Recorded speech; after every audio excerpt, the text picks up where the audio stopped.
4 দফা দাবিতে সপ্তাহব্যাপী কর্মসূচি ঘোষণা করেছে বৈষম্য বিরোধী ছাত্র আন্দোলন। সমন্বয়ক আবু বাকের মজুমদার ফেসবুক এক পোস্টের মাধ্যমে এ কর্মসূচি জানান। সোমবার দিবাগত রাতে এক ফেসবুক পোস্টে তিনি উল্লেখ করেন, বৈষম্য বিরোধী ছাত্র আন্দোলনের ব্যানারে সপ্তাহব্যাপী রেজিস্ট্যান্স উইক শুরু হতে যাচ্ছে।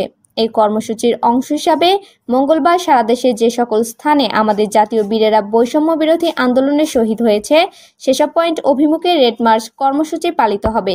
রেড মার্চে সংশ্লিষ্ট স্থানে জড়ো হয়ে আমরা 1 মিনিট নীরবতা পালন করব এবং শহীদদের স্মরণে দোয়া ও প্রার্থনা করব।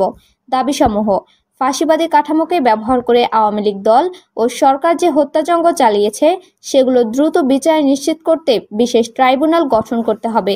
সংখ্যালঘুদের উপর আওয়ামী লীগ ও এর সহযোগী মহাজোটের শরিক দলগুলোর পরিকল্পিত হত্যা, ডাকাতি ও লুণ্ঠনের মাধ্যমে গণঅভ্যুত্থানকে বিতর্কিত করার প্রচেষ্টায় অংশগ্রহণকারীদের দ্রুত বিচারের আওতায় আনতে হবে এবং সংখ্যালঘুদের ন্যায্য দাবি মেনে নিতে হবে।